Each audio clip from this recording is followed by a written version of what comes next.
তো সাথে সাথে মালিকের সঙ্গে কানেকশন হয়ে গেল।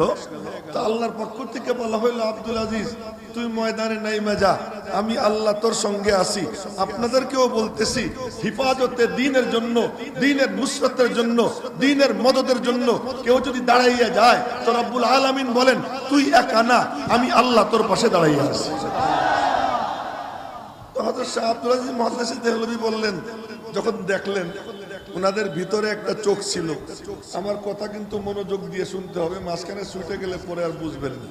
ওই ভিতরের চোখ দিয়ে দেখছেন বাইবেলে কেমিক্যাল মিশিয়ে নিয়ে আসছে। উনি বললেন কি, বাইবেল তো আল্লাহর কিতাব তোর দাবি অনুযায়ী, আর কোরআন শরীফ তো আল্লাহর কালাম, তো আল্লাহর কালাম আর আল্লাহর কিতাবরে কেন বেইজ্জত করব? আগুনের চুলায় তুই আর আমি নামিব। উহুদের যুদ্ধে নবীজির সামনে আইসা বলে, আমার দিকে দেখেন,